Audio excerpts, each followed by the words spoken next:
Indie horror is a very oversaturated genre. Yes, I'm aware that that's a pretty negative statement to start my indie horror game video, but it's true. When looking at all the garbage that's been released in the past couple years, it's pretty easy to say that it's hard to get indie horror right these days.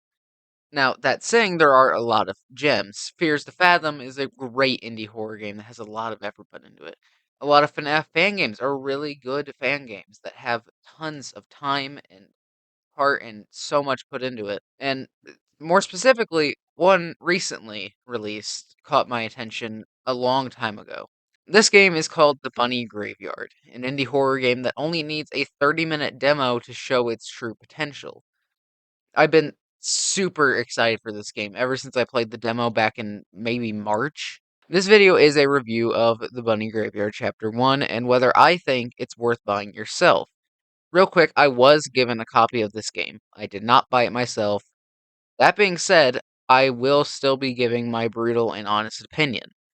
Now, with all that said, let's begin. The Bunny Graveyard is an interesting game, and its gameplay is one of the reasons why. At its core, the game is very simple. The button layout is simple, the minigames are simple, and the game itself is simple. Now, that's not saying that simple isn't good, I just feel like there was more potential here. The game felt more like a glorified minigame collection like Wii Sports or Epic Minigames on Roblox, with at least 6 minigames with varying lengths that felt more annoying than anything. Sometimes the minigames felt very reasonable, like the first 3 that showed more of a friendly environment and made the player trust Sky, and that minigame where you're crawling around the piano room. As annoying as that minigame is, it's definitely somewhat necessary to the story. It adds a bit more life to that part of the story. But then there are some minigames that just feel stupid. Like, the boxing minigame was definitely the most unique, but also the most annoying because it felt kind of finicky. When I was trying to block, it wouldn't really register, and then I'd have to rebound quickly without panicking. And I found myself just moving out of the way more than I was blocking. The minigame definitely requires a ton of patience if you don't win first try. And even now, after I've started achievement hunting in this game, the combat is definitely one of the worst parts of this game. Now, that being said, they made a lot of minigames 1,000 times better than they were in the demo. The basketball minigame was one I found myself going insane on in the demo. In the demo, the basket was really far away, and it felt really difficult to tell when you needed to throw the basketball and how hard. But in the main game, it's really easy. Now, is it good that it's so easy? I guess. I'd rather it be easy than it be super complicated and need super precise accuracy. Now, where it's not good that it's so easy is the rock, paper, scissors minigame. This game was absurdly easy in the main game. In the demo, it was simple at heart, but they just decided, you know what if we just made it completely impossible to lose on? Unless you're an idiot like me, and that's what I did. They made the weird choice to show the player what your opponent picked. Like, in the back, it would show if the opponent picked paper, it would just show paper flying across the screen, which I guess it's like a cool way to show what's happening, but it's like, what's the, what's the purpose of playing rock, paper, scissors if you're just gonna frickin' show me that my opponent is picking this? There's no point in playing the game. I mean, I'm glad it was there because apparently I suck at rock, paper, scissors. Stupid RNG hand. I know something very weird. Voice acting is only in parts of the game. And they have voice actors for this game. Boxers and a couple other characters are voiced. I just find it weird that they didn't have voice actors for the whole thing. It was a money thing, and like maybe they couldn't afford to pay a voice actor for the whole 2-hour game, but if it was something like that, then I get it. But if it's not, I would really like to know why, because I just think it's really weird. In the last section of the game, the player runs through a maze called the Labyrinth. It's pretty simple. Honestly, the forest section was harder. But it gets difficult when you're spotted by the eye flower things, because at that point, Sky appears and will basically just camp the exact direction that you need to go. Only once when I was caught was I able to run away from Sky and escape, and every other time I died and restarted from my last checkpoint. And going off of the checkpoints, why are the checkpoints at where maps are? And if you don't know where maps are, they're in the wrong direction. If you go to the wrong area of the maze, the maps will be there to show you where to go. And there's an achievement for this too. It's intentional. It's not just because, oh, it's here to show you the right way, but like, why are the checkpoints there? Why are the checkpoints not like somewhere through the maze that's like a big point, like the gate room where everything is just closing with gates? Why is that not a checkpoint? It's so stupid that the checkpoints you have to go out of your way of to get to. My last complaint is that this game is so long. It feels like there were plenty of times that this game could have ended, and it probably should have ended, actually. I know they wanted to end on the cliffhanger of seeing young Sky, but still, it would have been much cooler if it ended when Boxers let go of Sky and flew into the portal. Like, imagine the epic music with that scene playing and then the credits start rolling. It would have been awesome. But sadly, they didn't go with that, so now we just have a really drawn out ending. A quick word from our sponsor. Hello, everyone. I just released a brand new podcast called What You Plan, a show where some minor Pan and myself talk about random gaming topics. This week we talked about how reviews affect gaming today, and funnily enough, this video is a review. So if you haven't checked out that episode, it will be linked in the description for you to check out. So thank you to myself for sponsoring this portion of the video, and back to your regularly scheduled program. The story of the Bunny Graveyard is quite simple. To sum it up, the player lands in the Bunny Garden and meets another floating hand with a ring. This hand is named 8, and 8 takes you to Sky. Sky immediately forces you to do some manual labor, which is completely legal, apparently, and is also very easy in the main game, and in the demo, it was so much worse. Like, so much worse. It was maybe the worst part of that demo. Afterwards, we play 3 minigames, find a code, we watch someone jump into a well, and follow them. There we meet Boxers, who runs a boxing ring. See what they did there? Oh, also he has a box for a head. That might actually be why his name Boxers.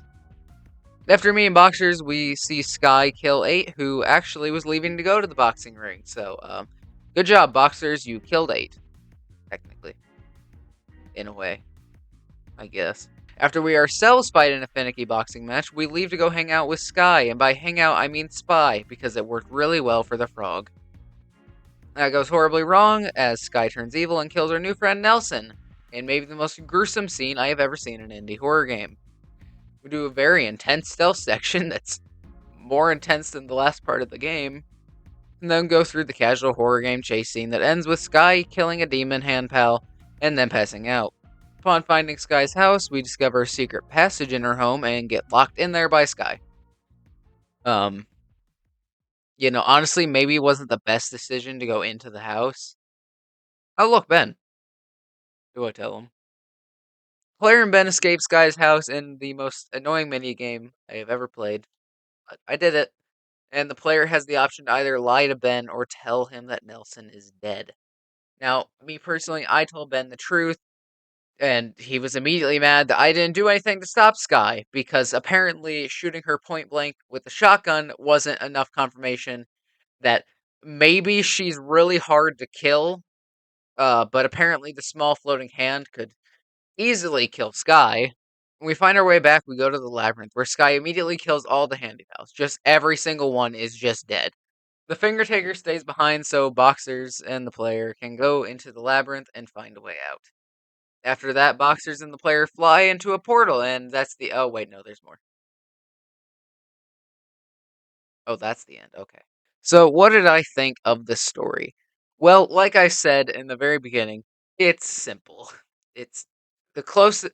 I think the closest game that I can compare it to is The Last of Us, just without the emotion and length. Like The Last of Us, the story just kind of goes from point A to point B. There's no real in between.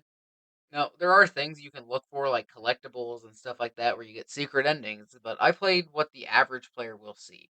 I did not play my first playthrough as looking for lore and all that. I am playing it as what the average person will be doing on their first playthrough. I think my biggest complaint revolves around Boxers. He's such a fun character that I really wanted to see more of, and I just kind of want more. Going into the game, I was really excited to see Boxer's story expanded upon, considering we saw him for about 50 seconds in the demo. And now in the full game, we see a lot more of him, but it doesn't do much for his character. The only story we really get for him is like a little bit at the beginning and then a ton towards the very end. And that's really as far as it goes. We don't see Boxers at all after we go into the portal. He's just freaking gone.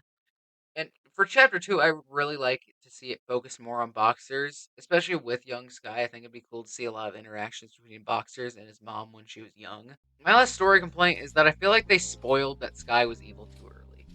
Now, I'm fully aware that in the demo they had the 8 murder scene, they had all that in the demo. I am fully aware of that, and that most people who played this game day one already knew that Sky was evil. Like, I'm fully aware of that fact.